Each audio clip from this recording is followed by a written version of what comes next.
Bismillahirrahmanirrahim. Assalamualaikum warahmatullahi wabarakatuh. Ketemu lagi dengan saya, Edi Sutisna. Kali ini saya akan membagi tips ya teman-teman. Tips 40 hari bisa umroh dan haji. Kemarin kita sudah bahas ya. Tip yang pertama ialah umroh dan haji itu tidak berhubungan dengan uang ya. Kali ini saya akan membahas tips yang kedua ya teman-teman. Tips yang kedua ialah ini yang menentukan segala-galanya ya. Untuk agar kita bisa umroh dan haji, tipsnya ialah Allah ridho ya. Allah ridho. Atau Allah berkenan memanggil kita untuk haji dan umroh ya. Yang pertama, teman-teman harus disetting dulu ya mindsetnya atau pemikirannya, bahwa memang benar-benar umroh atau haji itu tidak mengandalkan uang ya. Bagi teman-teman yang sudah terbiasa apa-apa dengan uang, saya tidak terbiasa ya. Makanya saya selalu menggunakan metode ini ya, untuk haji maupun umroh. Kemarin kita sudah bahas ya, umroh dan haji itu tidak berhubungan dengan uang. Karena umroh atau haji, orang yang sedang berumroh atau orang yang sedang berhaji itu disebut tamunya Allah ya, tamunya Allah. Jadi terserah Allah ya, Allah mau mengundang siapa saja ya. Orang miskin Allah undang, orang kaya Allah undang, pedagang Allah undang, tukang pijit Allah undang, mak ijah naik haji ya, tukang bubur Allah undang ya, terserah Allah ya. Jadi kuncinya ialah Allah ridho ya, atau Allah berkenan memanggil kita untuk haji ataupun umroh. Kalau kita teman-teman, kalau kita mengandalkan uang teman-teman, selama ini yang kita cari uang ya. Ketika ada orang yang mengajak kita pergi haji atau umroh, yang pertama kali terbesit di otak kita ialah biayanya mahal belum, atau saya belum punya uang gitu ya. Saya tidak terbiasa ya menggunakan uang selama ini. Yang saya lakukan ialah memang tanpa mengandalkan uang ya.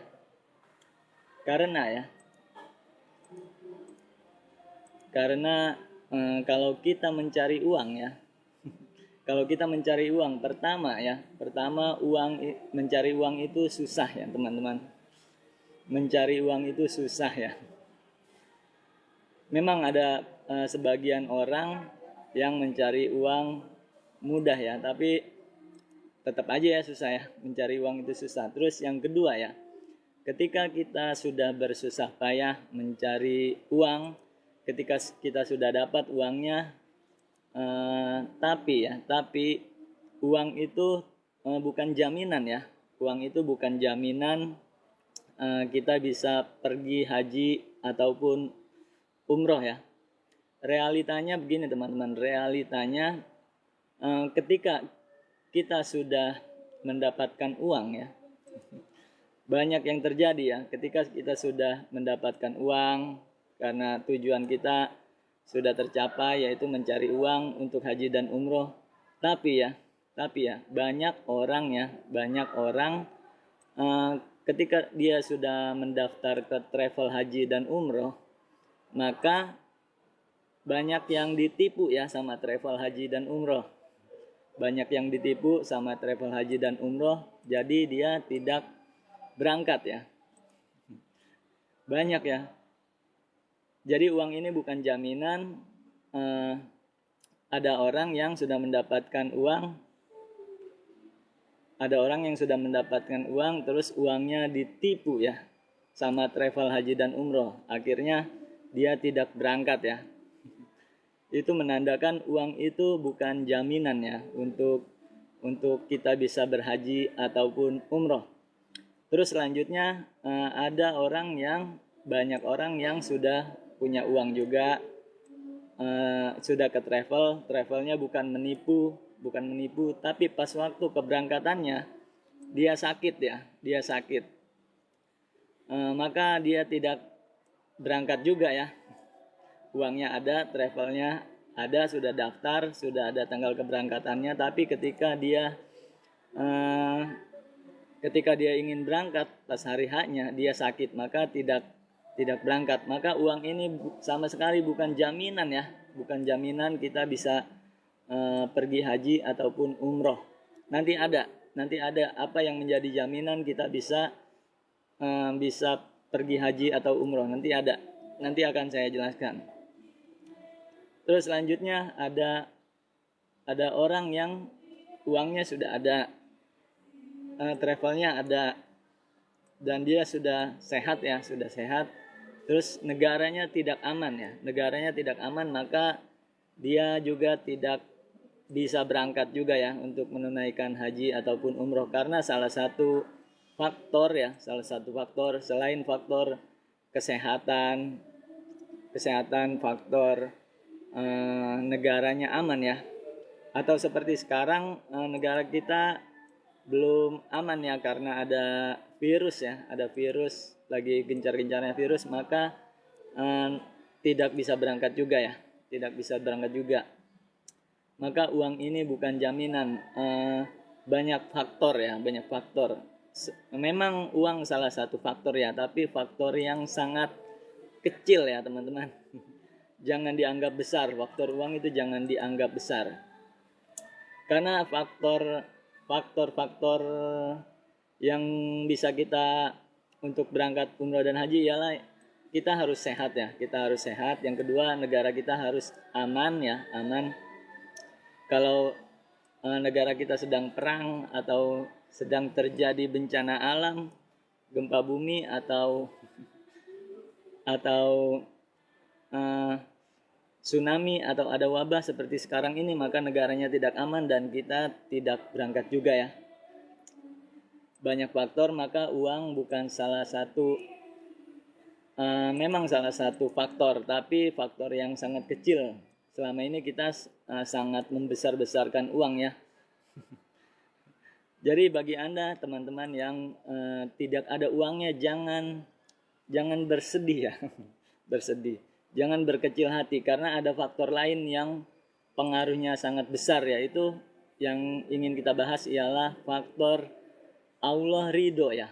Allah berkenan atau tidak memberangkatkan kita atau memanggil kita untuk menjadi tamunya Allah. Nah, dari faktor di atas misalkan faktor kesehatan, faktor negara aman, tidak ada wabah, tidak ada perang. Terus juga paspor ya, kita harus juga punya paspor, harus punya visa, karena kalau kita tidak punya visa atau tidak punya paspor, kita juga tidak bisa juga berangkat umroh ya. Dari banyak faktor selain faktor uang juga ada faktor kesehatan, negaranya aman, terus ada visanya, ada travel haji dan umrohnya yang tidak tipu-tipu ya. Itu semua faktor-faktor tersebut bisa kita rangkum ya, dan bisa kita ambil ialah faktor Allah ridho ya, Allah ridho dan berkenan ya. Ketika Allah sudah ridho, ketika Allah sudah berkenan memanggil kita untuk haji maupun umroh, maka semuanya akan Allah cukupkan ya,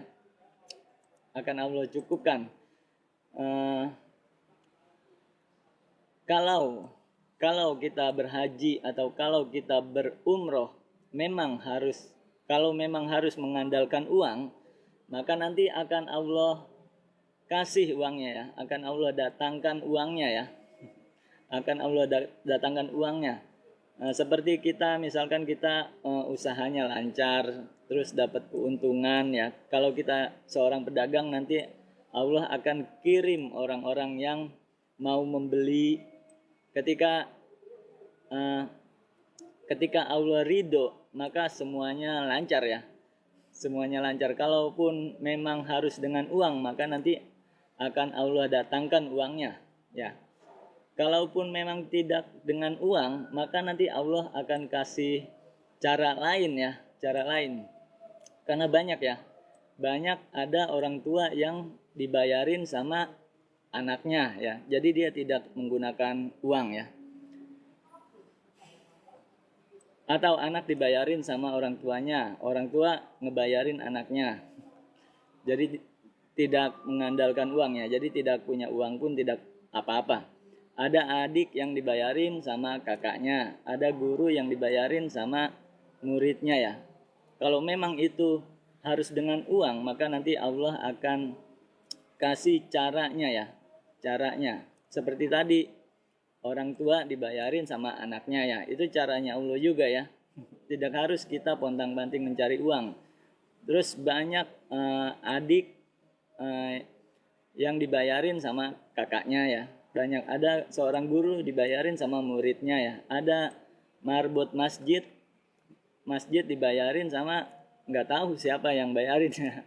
Ada aja ya marbot masjid. Banyak cerita-cerita orang marbot masjid dibayarin sama dermawan ya. Bisa juga tidak harus dengan uang. Nanti caranya Allah yang sudah terjadi nih, ada orang yang dapat bonus dari kantor ya, berupa haji ataupun berupa umroh. Terus juga ada orang yang dapat hadiah dari promosi barang lain dan lain-lain ya. Jadi intinya kalau Allah sudah ridho ya, intinya kalau Allah sudah ridho, kalau Allah sudah berkenan memanggil kita untuk haji dan umroh, maka nanti Allah akan mampukan segala-galanya ya. Bukan sekedar memampukan uang, tapi juga Allah memampukan faktor lain seperti faktor kesehatan. Kita juga sehat ya dalam perjalanan, sehat walafiat ya. Terus juga kita akan dimampukan negaranya menjadi aman dan kita aman dalam perjalanan dan nyaman ya, tidak ada perang, tidak ada bencana alam, tidak ada wabah. Terus juga Allah sediakan transportasinya ya, Allah sediakan transportasinya, entah itu melalui pesawat. Kalau sekarang yang banyak dan yang sering itu pesawat ya. Kalau zaman dulu menggunakan kapal laut ya. Jadi itu teman-teman, faktor yang utama ya, faktor yang utama dan melebihi faktor uang, faktor kesehatan, negara aman, dan faktor yang lainnya ialah Allah ridho ya. Allah ridho. Jadi kalau Allah sudah ridho, maka Allah akan memampukan segala-galanya ya. Sekarang yang utama yang menjadi permasalahan kita, bagaimana caranya supaya Allah ridho dan berkenan ya memanggil kita untuk bisa haji dan umroh. Itu masalah utamanya ya. Masalah utamanya bagaimana caranya agar Allah ridho dan Allah berkenan memanggil kita untuk menjadi tamunya Allah ya. Itu masalah utamanya ya. Bagaimana caranya ya? Caranya supaya Allah ridho ya, supaya Allah berkenan memanggil kita ya. Ayo kamu sini, namanya misalkan namanya Ibu Santi, ayo Ibu Santi, kamu menjadi tamu aku gitu. Atau ayo Setiawan nih yang nonton, ayo Setiawan, kamu menjadi tamu aku gitu ya. Itu masalah utamanya. Yang pertama yang teman-teman harus tahu ya, yang utama ya. Yang pertama yang harus teman-teman tahu ialah umroh, orang yang sedang umroh atau orang yang sedang berhaji itu disebut tamunya Allah. Jadi kita harus tahu dulu ya, orang yang sedang berumroh atau orang yang sedang berhaji itu disebut tamunya Allah ya. Seperti misalkan seorang raja ya, seorang raja mengundang rakyatnya ya. Ketika ada seorang raja mengundang rakyatnya untuk bertemu dengan raja, maka raja tidak hanya mengundang ya, tidak hanya mengundang, karena raja tahu ya rakyatnya tidak punya ongkos, maka akan diongkosin ya. Begitupun Allah ya, begitupun Allah ketika Allah berkenan mengundang kita pergi ke tanah suci, maka Allah tidak hanya sekedar mengundang, tapi Allah memampukan kita ya, memampukan kita dalam segala hal, dalam segala hal. Uangnya ada, ya. Uangnya nanti Allah kirimin, kesehatannya nanti Allah sehatkan, negaranya Allah amankan. Seperti salah satu faktor lain, kita harus punya paspor, kita akan dimudahkan untuk membuat paspor atau membuat visa dan lain-lain ya. Jadi teman-teman harus tahu, haji dan umroh itu bukan semata-mata karena uang, tapi panggilan Allah. Jadi poin yang terpenting, Allah berkenan atau tidak ya memanggil kita untuk menjadi tamunya ya. Jadi teman-teman harus paham dulu satu poin di situ. Nanti ada beberapa poin, ada 8 poin yang harus dipraktekkan ya teman-teman. Nanti mungkin di tips selanjutnya saya akan menjelaskan beberapa poin yang harus dipraktekkan agar Allah ridho, agar Allah berkenan memanggil kita untuk haji dan umroh. Mungkin video ini sampai di sini dulu. Besok kita insya Allah kita lanjutkan lagi poin per poin ya, poin per poin apa yang harus kita lakukan ya, apa yang harus kita lakukan agar Allah ridho dan berkenan mengundang kita untuk bisa melaksanakan haji dan umroh ya. Insya Allah besok semoga kita sehat ya, semoga Allah memberikan kita hidayah supaya semoga Allah juga mengundang kita ya untuk menjadi tamunya Allah di Baitullah. Wassalamualaikum warahmatullahi wabarakatuh.